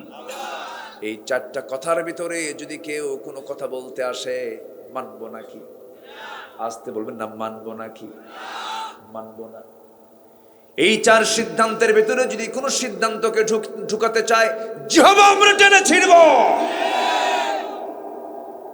দেখলাম তো অনেক কিছু, আমরা দেশকে এগিয়ে দিল আমার কৃষক ভাইরা, দেশকে এগিয়ে দিল আমার শ্রমিক ভাইরা, দেশকে এগিয়ে দিল আমার প্রবাসী ভাইরা। বাপ্পার চেহারা না দেখে, বউ বাচ্চাকে দেশে রেখে 1000 মাইল অতিক্রম করে প্রবাস জীবনে থেকে 100 তলার উপরে পাখির মতো ঝুলে ঝুলে কনস্ট্রাকশনের কাজ করে রক্ত পানি করে দেশে তারা রেমিটেন্স পাঠায়। গার্মেন্টসের শ্রমিকরা বৈষম্য বেতনে চাকরি করে, মানসম্মত কোনো বেতন পায় না, অশিক্ষিত তারা, প্রবাসী অশিক্ষিত, কৃষকরা অশিক্ষিত, তারা দেশকে এগিয়ে নিচ্ছে। আর দেশকে পিছায় দিচ্ছে কারা? ওই সমস্ত শিক্ষিত নামের কলম চোরেরা। আছে না নাই? সব দেখা শেষ, আমরা আর দেখতে চাই না। সব দেখা শেষ, আগামীর দেখা হলো কোরআনের দেশ। কোরআন আমরা দেখতে চাই। কোরআনটা কার? কোরআনটা কার? এই কথা যারা বুক উঁচু করে বলতে পারে না, তার ঈমান আছে কিনা সন্দেহ। কষ্ট দিচ্ছে নাকি আপনাদের? আমার বন্ধুগণ, একটু কান লাগাবেন, মনোযোগ দিয়ে শুনবেন। আল্লাহ বলছেন, বান্দা প্রথমে শোনো, তুমি আমার আয়াতকে গোপন করতে পারবে না, গোপন করলে পরে আমার লানত চলে আসবে। তবে হ্যাঁ, তুমি যদি তওবা করে আমার দিকে ফিরে আসো, তুমি আমার দিকে 1 হাত আগাবে, আমি তোমার দিকে 10 হাত আগাবো। তুমি আমার দিকে হেঁটে হেঁটে আসবে, আমি তোমার দিকে দৌড়ায় যাব। বান্দা চিন্তা করো, কেন আমি তোমার জন্য জান্নাত বানিয়ে রেখেছি। আমি তোমাকে জান্নাত দেব, তবে শর্ত হলো তওবা করে আমার কাছে ফিরে আসো। ভুল তো হতেই পারে। যুবকরা আজকের সমাজে ঈমানটাকে টিকে রাখা খুব কঠিন ব্যাপার। বোরকা পরা অপরাধ মনে করে কিছু কিছু মানুষ, বোরকা পরলে তাকে অপরাধী মনে করা হয়। আছে না? আছে না? অনেক স্কুলের সিস্টেম করেছে বোরকা পরা যাবে না। আমার ভাইয়েরা, এই সমাজে বিশেষ করে যুবকদেরকে আমি বলতে চাই, তোমার যৌবনটাকে তোমার ধরে রাখতে হবে। যৌবনকে নষ্ট করা যাবে না, চরিত্র নষ্ট করা যাবে না। খুব কেয়ারফুল, তোমাকে কেয়ারফুল থাকতে হবে। নোংরা হওয়ার জন্য সমস্ত কিছু তোমার সামনে প্রস্তুত হয়ে আছে। মাস্টারবেশনে যাবে না, পর্নোগ্রাফিতে আসক্ত হবে না। তোমার শুক্রাণু তোমার ধ্বংস হয়ে যাবে, বিয়ে করার যোগ্যতা হারিয়ে ফেলবে, সব কিছু তোমার ধ্বংস হয়ে যাবে। তুমি তোমার যৌবনকে কাজে লাগাবে। যদি তোমার খুব সমস্যায় হয়ে যায়, রাসূল বলেছেন তুমি রোজা রাখবে, সেজদা দিয়ে আল্লাহর কাছে কাঁদবে। তুমি যদি চাও তোমার বিয়ের প্রয়োজন, বিয়ের সম্পর্ক ক্যারিয়ারের সাথে নয়, বিয়ের সম্পর্ক হলো যৌবনের সাথে, বিয়েটা করে নিবা। রিজিকের দায়িত্ব কার? আসতে বলবেন না, কার? তুমি হতাশ হবে না কখনো, নিরাশ হবে না কখনো। কি করে খাবো, কি চলবো, কি করে চলবো, এই সমস্ত কথাগুলো শয়তান সৃষ্টি করে দেয়। মুখ যিনি দিয়েছেন খাবার তো তিনিই দিবেন।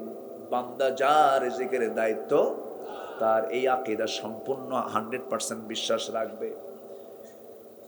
তোমার চাওয়ার জায়গা হলো আল্লাহর কাছে। একটা আমল তোমাকে শিখাই দিই, যুবকরা শুনে নাও। রাত 12টা যখন বেজে যাবে, তোমার পড়াশোনা, তোমার চাকরি, তোমার বাকরি, তোমার জীবন যাপন, যে কোনো সমস্যা নিয়ে রাত 12টা যখন বেজে যাবে, যখন সবাই ঘুমের মধ্যে গভীর সাগরে হাবুডুবু খাচ্ছে, সেই সময় তুমি কি করবা? আস্তে করে সুন্দর করে ওযু বানায় নিবা, নামাজে দাঁড়াবা, ঘরের একটা কোনায় দাঁড়িয়ে সুন্দর করে নামাজে দাঁড়িয়ে যাবে। সেজদার মধ্যে তোমার মন খুলে যা চাওয়া তুমি আল্লাহর কাছে চাইবা, আশা করা যায় তুমি পেয়ে যাবে। তুমি যদি পেয়ে যাও তাহলে ভাববে আল্লাহ তোমাকে দিয়ে দিলেন, যদি পেতে দেরি হয় তাহলে ভাববে আল্লাহ তোমাকে দেরিতে দিবেন। আর যদি দেরিতেও যদি এই দুনিয়াতে না পাও, আল্লাহ তোমার জন্য জান্নাত রেখে দিয়েছে। কখনোই মন খারাপ করা যাবে না, কখনোই হতাশ হওয়া যাবে না। ইল্লাল্লাযীনা তাবু, তবে যারা তওবা করবে, ফিরে আসতে হবে। বান্দা ভুল করেছ, আমার কাছে মাফ চেয়ে নাও। ভুল তো হতেই পারে, গুনাহ তো হতেই পারে। একজন মহিলা সাহাবীর কথা আমার এই মুহূর্তে মনে পড়লো। মাহফিলে মা বোনরা কি আছে নাকি? আশেপাশে আছে, একটু কান লাগান। একজন মহিলা সাহাবীর কথা মনে হয়ে গেল। কোন এক মহিলা সাহাবী শয়তানের ওয়াসওয়াসায় পড়ে জিনার কাজে লিপ্ত হয়ে গেছেন। জিনা যখন হয়ে গেছে, অনুতপ্ত হয়েছেন, নবীর কাছে এসে বলছেন, ইয়া রাসূলুল্লাহ, আমি তো জিনার মতো বড় অপরাধ করে ফেলেছি। রাসূল বলেন, না তুমি জিনা করো নাই। না হুজুর আমি জিনা করেছি। না তুমি করো না। না হুজুর আমি সত্যি জিনা করে ফেলেছি। রাসূল তাকে 3টা বার মানা করার পর বারবার তিনি বলছেন, হুজুর আপনি আমাকে যতই জানাতে চান, আমাকে বাঁচাতে চান, আমাকে দুনিয়াতে বাঁচায় দিলেন, কিন্তু আমি আখিরাতে কেমন করে বাঁচবো? আমি জিনা করে ফেলে দিয়েছি। রাসূল বললেন, জিনা তো করেছ, জিনার ফলে তোমার পেটে কোনো সন্তান আসছে নাকি? ওদের সন্তান চলে আসছে। যাও, সন্তানকে লালন পালন করো। সন্তান ডেলিভারি না হওয়া পর্যন্ত তোমার উপর আমি কোনো আইন কার্যকর করতে পারবো না। মহিলা ফিরে চলে গেলেন। সন্তান ডেলিভারি হয়ে গেল। সন্তান ডেলিভারি হওয়ার 3 দিন 4 দিন 5 দিন পর নয়, মাত্র একটা দিন পর নবীর সামনে হাজির হলেন। হাজির হয়ে বলছেন, ইয়া রাসূলুল্লাহ, আপনার কথা মতো সন্তান তো ডেলিভারি হয়েছে, আমি আপনার সামনে হাজির হয়েছে, আপনি আমার উপর আইনটা কার্যকর করে দেন। তওবা কাকে বলে দেখেন। সঙ্গে সঙ্গে রাসূল বলছেন, মহিলা রে, সন্তান তো ডেলিভারি হয়েছে, সন্তানটা জীবিত না মৃত? সন্তান তো জীবিত আছে। রাসূল বললেন, না না, তোমার উপরে এই মুহূর্তে আইন কার্যকর করা যাবে না, কারণ ওই সন্তানের হক আল্লাহ তোমার দেহের মধ্যে রেখে দিয়েছেন। যাও, সন্তানকে দুধ পান করাও। ওই মহিলা বলছেন, ইয়া রাসূলুল্লাহ, বাঁচবো তার গ্যারান্টি কি? রাসূল বললেন, আমি তোমার জন্য দোয়া করে দিই, এই গ্যারান্টি তো আমি দিতে পারবো না। মহিলা চলে গেলেন। দ্বিতীয়বারের মতো ব্যাক করলেন, সন্তানকে দুধ খাওয়ালেন, পাশাপাশি অন্য খাবারের অভ্যাস গড়ে তুলে সন্তানকে ধীরে ধীরে বড় করতে লাগলেন। 6 মাসের মাথায় টোটালি দুধ বন্ধ করে এবারে তৃতীয়বারের মতো সন্তানটাকে কোলের মধ্যে করে নিয়ে নবীর কাছে গিয়ে বলছেন, ইয়া রাসূলুল্লাহ, এই যে সন্তান দুধ খাওয়া বন্ধ করে দিয়েছে, আমার বুকের স্তন ছাড়াও সন্তান পৃথিবীতে অন্য খাবারকে বাঁচতে পারবে। আপনি আমার উপর আর দেরি না করে আপনি আমার উপর আইনটা কার্যকর করে দেন। আমি দুনিয়া থেকে শাস্তি নিয়ে আল্লাহর সামনে যদি বিদায়, আল্লাহর সামনে যদি হাজির হই, আল্লাহ আমাকে জানাকারণের কাতারে দাঁড় করাবেন না। আপনি আমাকে শাস্তি দিয়ে দেন। আমার নবীজির সঙ্গী সঙ্গী হাত দুইটা গায়ে দিলেন, সন্তানকে কোলের মধ্যে উঠায় নিয়ে বললেন, ও সাহাবীরা, এই যে সন্তান আমার হাতে দেখতে পাচ্ছ, এই সন্তানের লালন পালনের দায়িত্ব যে বান্দা গ্রহণ করবে, আমি এবং সেই বান্দা, সেই সাহাবী জান্নাতের মধ্যে 1-2 নখের দূরত্ব অবস্থান করব, এত কাছাকাছি অবস্থান করব। কয়েকজন সাহাবী দূর মেরে চলে আসলেন। নবী একজনের হাতে সন্তানটা উঠায় দিলেন। এরপরে বলছেন, মহিলাকে নিয়ে যাও, উন্মুক্ত মরু প্রান্তরে বুক পর্যন্ত পুঁতে রেখে পাথর মেরে তাকে শেষ করে দাও। যখন পাথর মারা হচ্ছিল, সব সাহাবীরা পাথর মারতেছিলেন, এমন সময় সাইয়েদনা আলীও তিনিও সাথে ছিলেন। পাথর মেরে যখন তাকে দুনিয়া থেকে বিদায় করে দেওয়া হলো, এমন সময় সাইয়েদনা আলী নবীর সামনে এসে বলছেন, ইয়া রাসূলুল্লাহ, আমরা পাথর মারতেছিলাম মহিলাকে লক্ষ্য করে। ওই মহিলার হঠাৎ তার শরীর থেকে কয়েক ফোঁটা রক্ত ফিনকি দিয়ে আমার হাতে এসে লাগলো। নাপাক রক্ত আমার গায়ে লেগেছে, জেনাকের রক্ত আমার গায়ে লেগেছে, আমার গায়ে এসে লেগেছে। রাসূল বলছেন, আলী, কোন মহিলার রক্তকে নাপাক রক্ত বলো? তুমি কি জানো ওই মহিলা কি পরিমাণ তওবা করেছে? ইল্লাল্লাযীনা তাবু, যারা তওবা করবে। তওবা করলে কে খুশি হন? আসতে বলবেন না, কে খুশি হন? আল্লাহ খুশি হন। আমরা তওবা করব, জোরে বলি ইনশাআল্লাহ। রাসূল বলেন, তুবু ইলাল্লাহ ফাইন্নী আতুবু ফিল ইয়াউমি 100 মাররা। তোমরা আল্লাহর কাছে তওবা করো।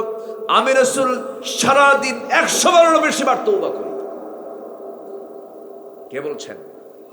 মুহাম্মদ সাল্লাল্লাহু আলাইহি ওয়াসাল্লাম। আমার নবীজি বললেন, ও আলী, যা বলেছ বলেছ, আর বলতে যেও না। ওই মহিলার জানাজার আয়োজন করো, ওই মহিলার জানাজার নামাজ কেউ পড়াবে না, আমি রাসূল নিজে জানাজা পড়ায় দেব। যেরকম সুবহানাল্লাহ। আমার নবীজি জানাজায় শরীক হলেন, অংশগ্রহণ করলেন, নামাজের দায়িত্ব পালন করলেন। নামাজের দায়িত্ব পালন করার শেষে আমার নবীজি সাহাবায়ে কেরামকে লক্ষ্য করে বলছেন, সাহাবীরা, যে মহিলার জানাজা সম্পন্ন করলাম আমরা, এই মহিলা জীবনের শেষ সময় পর্যন্ত যে পরিমাণ তওবা করেছে, যে পরিমাণ চোখের পানি ফেলে ফেলে কেঁদেছে, যে পরিমাণ রোনা জারি করেছে, এই মহিলার যদি এই তওবাটাকে মদিনার 70 জন গুনাহগারদের মাঝে যদি বন্টন করে দেওয়া হতো, প্রত্যেকের গুনাহ মাফ করে আমার আল্লাহ সবাইকে জান্নাত দিয়ে দিতেন। জোরে বলি সুবহানাল্লাহ, আরো জোরে বলি সুবহানাল্লাহ। তওবা করব কার কাছে? আসতে বলুন না, তওবা করব কার কাছে? আল্লাহর কাছে। নামাজ ছেড়ে দিয়েছিলাম, আর নামাজ ছাড়বো না। মিথ্যা বলেছে, আর জীবনে মিথ্যা কথা বলবো না। মিথ্যা সাক্ষী দিয়েছে, আর মিথ্যা সাক্ষী দিতে যাব না। চগলখড়ি করেছে, আর চগলখড়ি করব না। গীবত করেছে, আর জীবনে গীবত করব না। বান্দার হক নষ্ট করেছে, আর বান্দার হক নষ্ট করব না। সিদ্ধান্ত নিয়ে যদি বান্দা আল্লাহর পথে একবার ফিরে আসে, তওবার মতো তওবা করে, আল্লাহ বলছেন, বান্দারে, দুনিয়ার থানায়, দুনিয়ার কোন কোর্টে, দুনিয়ার কোন থানায় তোর নাম যদি কালো তালিকায় একবার পড়ে যায়, বুড়ো হলেও তোর নামটা কালো তালিকায় থেকেই যায়। কিন্তু আমার তালিকায় তোর যদি কালো তালিকায় নামও থেকে যায়, কিন্তু তুই যদি তওবা করে আমার কাছে ফিরে আসিস, কালো তালিকা থেকে তোর নামটা সম্পূর্ণ মাইনাস করে আমি তোর নামটা আমি জান্নাতের তালিকায় তুলে দেই। জোরে কোন সুবহানাল্লাহ। আমার ভাইয়েরা, আমার বন্ধুগণ, আমিও চলে যাব, আপনিও চলে যাবেন। এই দুনিয়া ছেড়ে কেউ আমরা থাকবো না, দুনিয়া থেকে বিদায় নিয়ে নেব। এই দুনিয়া থেকে আমি আপনি বিদায় যে নেব, আমি এই বিদায় নেওয়ার পর দিন শেষে বন্ধু আমার কেউ নয়, বন্ধু আমার একমাত্র কেবলমাত্র কে? জোরে বলেন, কে? আল্লাহ ছাড়া কোনো উপায় আছে? সবার আগে আমরা কাকে ডাকবো? আসতে বলবেন না, কাকে ডাকবো? আল্লাহকে ডাকবো। আল্লাহকে কাছে টেনে নেব, আল্লাহকে সবচেয়ে প্রিয় মনে করব। আবার আল্লাহকে পাইতে হলে রাসূল বলে দিয়েছেন, আল্লাহ নিজেও বলে দিয়েছেন, ও দুনিয়ার মানুষ, আমার মহব্বত যদি পেতে চাও, আমার প্রিয় হাবিব, আমার প্রিয় রাসূল, তার তোমরা আনুগত্য করবে। ইউহিব্বুকুমুল্লাহ, আল্লাহ তাআলা তোমাদেরকে ভালোবাসবেন। আমার বন্ধুগণ, আমার ভাইয়েরা, জীবনে কারো 40 বছর হয়েছে, কারো 50 বছর হয়ে গেছে, কারো 60 বছর এখানে বয়স হয়ে গেছে। আমি যদি বলি, জীবনে বহু স্বপ্ন আমরা জীবনে দেখেছি। এখানে কেউ কি আছেন জীবনে স্বপ্ন দেখেন নাই? সবাই স্বপ্ন দেখেছেন, কিন্তু একটা বারের জন্য রাসূলকে আমরা স্বপ্নে যারা দেখতে পারলাম না, আমি তাদেরকে অনুরোধ করে বলবো, রাসূলকে স্বপ্ন দেখার যদি কেউ আকাঙ্ক্ষা করে, রাসূল বলেছেন, যে স্বপ্নে আমাকে দেখতে পায় সে সত্যি আমাকে দেখতে পায়। কিন্তু এই জন্য, কারণ আমার সূরত কখনো শয়তান ধারণ করতে পারে না। জীবনে কত স্বপ্ন দেখলাম, রাসূলকে স্বপ্ন দেখার দরকার আছে না নাই? আসতে বলবেন না, আছে না নাই? আছে। রাসূলকে মহব্বত করার দরকার আছে। আমরা ফিরে আসবো আল্লাহর দিকে, নবীর দিকে ফিরে আসবো। ওয়াসলাহু, ইসলাহ করব, অবৈয়ান সুস্পষ্টতা নিয়ে চলে আসবো, কোনো ভেজাল করব না। আল্লাহকে সবচেয়ে প্রিয় মনে করব, রাসূলকে সবচেয়ে বেশি প্রিয় মনে করব। আমার বন্ধুগণ, এই পৃথিবীতে নবীর পরে যাদের স্থান তারা হচ্ছেন সাহাবায়ে কেরাম। আমি আমার ভাঙ্গা চূড়া স্টাডি নিয়ে যতটুকু পড়েছি, যতটুকু পড়াশোনা করেছি, সাহাবীদের এই পৃথিবীতে নবীদের পরেই তাদের দাম হওয়ার এক নম্বর কারণ হলো, সকল সাহাবী, 100 লক্ষ সাহাবী, তারা রাসূলকে ভালোবেসেছেন জীবনের চাইতে কম না বেশি? আসতে বলবেন না, কম না বেশি? বুকে হাত রেখে যদি আমরা চোখ বন্ধ করে যদি বলতে পারি যে হ্যাঁ, আমি আমার জীবনের চাইতে আল্লাহ এবং রাসূলকে বেশি ভালোবাসি, তাহলে ভাবতে হবে আমার ঈমানটা পাকাপোক্ত আছে। কি কথা কি বুঝতেছেন? এমন যদি নবী প্রেমিক যদি আমার দেশে থাকতো, আমার নবীর বিরুদ্ধে কথা বলে কোন নাস্তিকের বাচ্চা দেশের মাটিতে টিকতে পারতো না। সেই নবীর বিরুদ্ধে যারা গালি দিয়েছে তাদের বিরুদ্ধে প্রতিবাদ করার দরকার আছে না নাই? আসতে বলবেন না, আছে না নাই? টুডে এন্ড টুমরো যারা রাসূলকে নিয়ে বাজে কথা বলেছে তাদের দৃষ্টান্তমূলক বিচার বাংলার জমিনে হবে। হবে কিনা বলেন? রাসূলকে ভালোবাসেন কারা কারা? হাত উঁচু করে দেখান মুসলমান।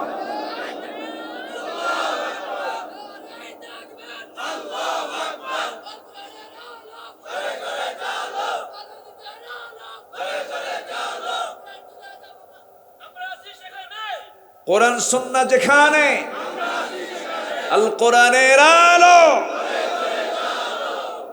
হাত নামা, কষ্ট দিলাম মনে হয়, শেষ করে দেই, আলোচনা চালাই, জোরে বলি ইনশাআল্লাহ। আমি আয়াতগুলো শেষ করেই আমরা দোয়ার দিকে যাব। আজকে তো প্রথম রজনী, আগামীকালকে আবার দ্বিতীয় রজনী। আমরা বন্ধু বান্ধব আরো বেশি করে নিয়ে আসবো, জোরে বলি ইনশাআল্লাহ। সম্মানিত ভাইয়েরা, সাহাবায়ে কেরামদের এত দাম, এত মর্যাদা বেশি হওয়ার কারণ হলো রাসূলকে তারা সবচাইতে বেশি ভালোবেসেছেন। একজন সাহাবীর কথা আমার মনে হলো, সব সাহাবী রাসূলকে ভালোবেসেছেন। সবাইকে আবু বকরের মতো, সবাইকে ওমরের মতো। এরকম একজন দামি সাহাবী ছিলেন যিনি রাসূলকে খুব মহব্বত করতেন, খুব তার যত্ন নিতেন। আমার রাসূল দুটো জায়গায় খাবারে বেশি কষ্ট পেয়েছেন। একটা হলো তায়েফের মাটিতে, একটানা 3 দিন 3 রাত তিনি খেতে পারেননি। আরেকটা জায়গা হলো খন্দকের পরিখা খনন করার সময় আমার নবীজি একটানা 4 দিন 4 রাত না খাওয়া ছিলেন। 4 দিন 4 রাত। কেন? খাবার ছিল বলে খান নাই? খাবার ছিল না, খাবার পান নাই। কেন খাবার ছিল না? খাবারটা ছিল না কেন? এখন প্রেজেন্ট ওয়ার্ল্ডে যুদ্ধ বিধ্বস্ত দেশ হলো রাশিয়া, ইউক্রেন। তাদের অর্থনৈতিক অবস্থা ভালো না খারাপ? খারাপ। আমার নবীজি মদিনায় আসার সঙ্গে সঙ্গে যুদ্ধ কমছে না বাড়ছে? বেড়ে গেছে। বদর, উহুদ, খন্দক, একের পর এক যুদ্ধ লেগে আছে। আমার নবীজি অর্থনৈতিক ভাবে, মাঝে মাঝে বৃষ্টি আসতেছে, এই জন্যই তো আমি ভাবতেছি আপনারা নড়াচড়া করতেছেন খুব। একটু আসুক না, আমাকে ছেড়ে কি আপনি যাবেন? একটু বসেন না, আর একটু সময়। জি না, কি করবো বলেন তো?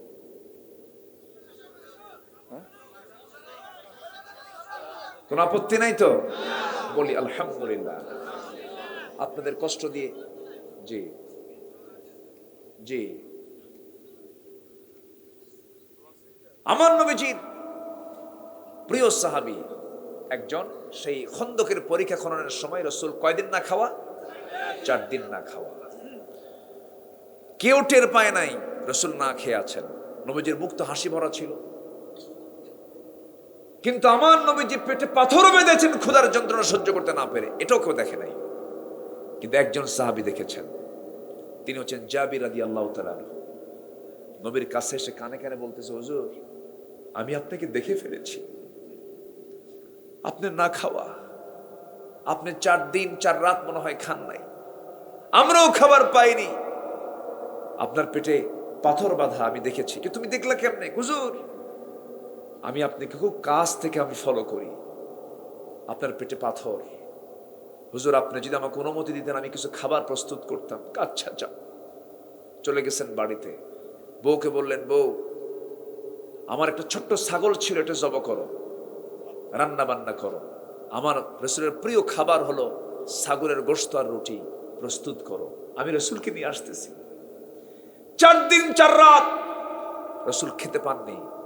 এসে আস্তে করে কানে ডাক দিয়ে বলতেছেন, হুজুর রান্না প্রস্তুত হয়ে গেছে, চলেন। কাউকে না বলে আপনি একা একাই চলেন, আর কয়েকজন সাথে নিয়ে চলেন, আমার ছোট ছাগল তো, আমি সবার মেহমানদারি করতে পারবো না। আমার নবীজি শুনে একটা মুস্কি হাসি মারলেন, ক্ষুধা পেট। দাঁড়িয়ে সব সাহাবীকে লক্ষ্য করে বলছেন, সাহাবীরা তোমরা কি জানো আমার জাবির আমাদের সবাইকে দাওয়াত দিয়েছে? জোরে কর সুবহানাল্লাহ। সাইয়েদনা জাবির বললেন, হুজুর আমার ছোট্ট ছাগল, আমি শখ করেছি আপনাকে দাওয়াত খাওয়াবো, আপনি সবাইকে বললেন, আমি আপনাকে কেমনে খাওয়াবো? রাসূল বললেন, জাবের, তুমি তোমার রাসূলকে কি এরকম ভাবো যে রাসূল একা একা খাবে? আমার রাসূল কি একা খাওয়ার মানুষ ছিলেন? একা খাওয়ার মানুষ ছিলেন?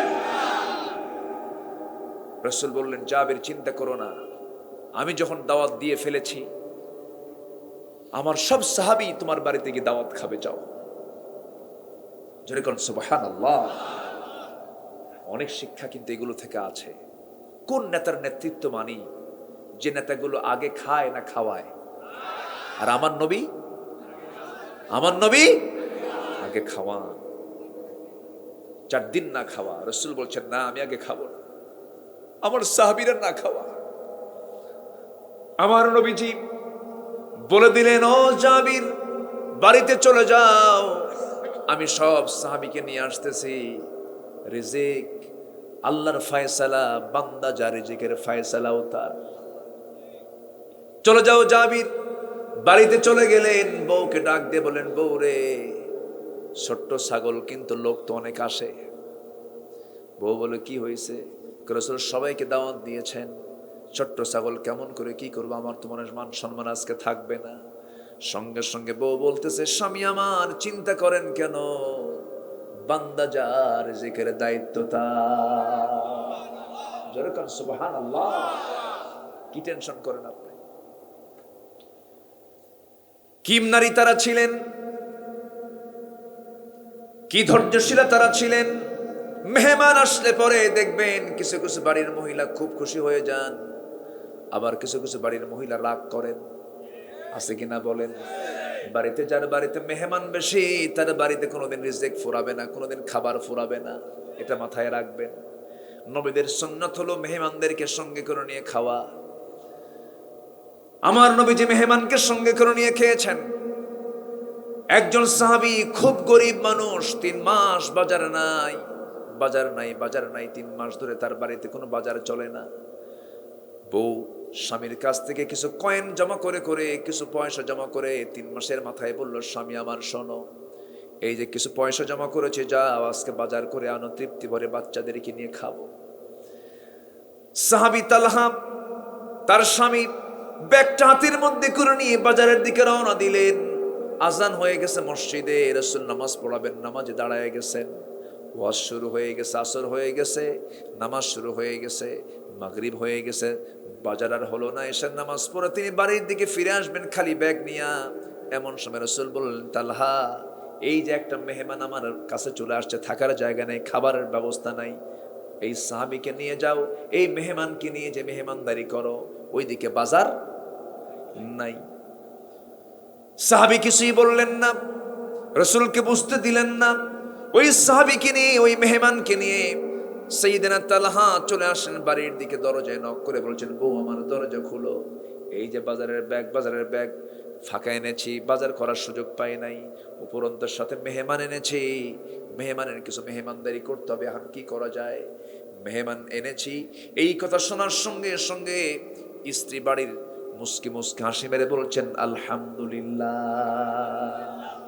বলেন তো, 3 মাস বাজার নাই, বাজারের জন্য পাঠাইছে, সেই বাজারটা করেও নাই, আবার সাথে একটা মেহমান সাথে নিয়ে আসছে। বলেন তো আমার আপনার বইয়ের কি অবস্থা হতো? বলেন।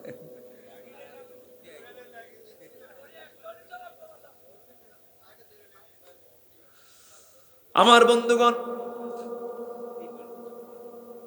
মহিলা, ওই মহিলা স্বামী আমার, চিন্তা করবেন না, মেহমান পাইছি মানে আমার বাড়িতে রিজিক চলে আসছে। দেখেন কি বিশ্বাস, বলেন আলহামদুলিল্লাহ। চিন্তা করবেন না, স্বামী, ব্যবস্থা হয়ে যাবে। কি ব্যবস্থা হবে বলো? ওই যে তুষের বস্তা দেখা যায়, তুষের বস্তাটা একটু টান মারেন, আমার নিচে নামায় দেন, আমার হাতের কাছে দিয়ে দেন। তুষের বস্তা নামায় দেওয়া হলো। চালনা দিয়ে চালতে চালতে তুষ থেকে কিছু জবের খুদ বের করে করে এটাকে পিষদানে দিয়ে পিষে পিষে আটা বানায়া, খামির বানায়া, মোটে 2টা রুটি প্রস্তুত করে দিয়া বউ স্বামীকে বলছে, স্বামী আমার, মেহমানের সামনে দিয়ে আসেন, খবরদার সামনে দাঁড়াবেন না, দাঁড়ালে আপনাকেও একটা রুটি খেতে হবে, মেহমানের পেটটা অপূর্ণ থেকে যাবে। মেহমানকে 2 রুটি দিয়া তাড়াতাড়ি সেই ঘর থেকে বের হয়ে এসে লাইটটা বন্ধ করে স্বামী স্ত্রী না খেয়ে গোটা রাত কাটায়া দিলেন। ফজর নামাজ পড়তে গেছেন, মেহমানকে নিয়ে নামাজ শেষ হয়ে গেছে। রাসূল বলছেন, সাহাবী তালহা এদিকে আসো। থরথর করে কাঁপতে কাঁপতে বলছে, হুজুর আপনার দেওয়া মেহমানকে আমি সম্মান করতে পারিনি, আপনি আমাকে মাফ করে দেন। রাসূল বলছেন, না রে তালহা, গত রাতে তুমি এবং তোমার বউ কি আচরণ করেছো মেহমানের সঙ্গে জানি না, তবে আরশ আজিম খুশি হয়ে গেছে। সুবহানাল্লাহ। কথা তো অনেক থাকি আমার ভাইয়েরা, কথার তো কোনো থা নাই। সেই জাবিরের কথা বলছিলাম। এই কথাগুলো বলার মূল লক্ষ্য হলো সাহাবে কেরামদের মর্যাদা বেশি হয়েছে একমাত্র কারণ হলো তারা সবচেয়ে বেশি ভালোবেসেছেন কাকে? তাদের চিন্তা ছিল দুনিয়া নিয়ে না আখেরাত নিয়ে। আমরা আখেরাতকে সামনে রেখে দুনিয়া চালাবো, ঠিক কিনা বলেন? না দুনিয়াকে রেখে আখেরাত চালাবো? দুনিয়াকে সামনে রেখে আখেরাতকে সামনে রেখে দুনিয়া চালাবো। আল্লাহর সৃষ্টি 2 পিঠ। আল্লাহর সৃষ্টি কয় পিঠ? 2 পিঠ। একটা দুনিয়া আর একটা কি? আমরা একটা পিঠে আছি, আর একটা পিঠ কোনটা? আখেরাত। আখেরাতকে টার্গেট করে চলতে হবে, আখেরাতকে প্ল্যান করে চলতে হবে। সাইয়্যিদিনা জাবির রাদিয়াল্লাহু তাআলা আনহু ঘরের মধ্যে তিনি স্ত্রীর সঙ্গে পরামর্শ করছেন।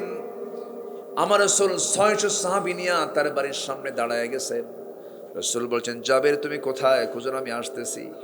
সালাম দিয়ে বলতেছে, জাবের কি চিন্তা করো, টেনশন করো না, কোনো টেনশন নাই। তোমার বউকে বলে দাও যে হাঁড়িতে ছাগলের রান্না করেছে সেই হাঁড়ির ঢাকনা যেন না খুলে, যেই হাঁড়ির মধ্যে যে পাত্রের মধ্যে রুটি বানায় রেখে দিয়েছে সেই ঢাকনা যেন না খুলে, ওই ঢাকনায় যেন হাত না দেয়। আজকে বন্টন করার দায়িত্ব আমি কাউকে দেব না, আমি রাসূল নিজে এই খাবারগুলো নিজ হাতে আমি বন্টন করবো। জোরে কোন সুবহানাল্লাহ। নিজ হাতে বন্টন করব। আমার রাসূল কিন্তু বন্টনকারীও ছিলেন, তিনি খাওয়াতেন। বেশি মানুষের আয়োজন হলে রাসূল নিজে তার নেতৃত্ব দিতেন। আল্লাহু আকবার। রান্না বান্নার প্রয়োজন হলে সাহাবীরা বলতেন, হুজুর রান্না বান্না করতে হবে। আচ্ছা কে কি দায়িত্ব নিবে বলো? হুজুর আমি বাজার করে আনবো, আমি কুটবো, আমি রানবো। সবার দায়িত্ব বন্টন শেষে রাসূল বলতেন, আমার দায়িত্ব কি দিলা?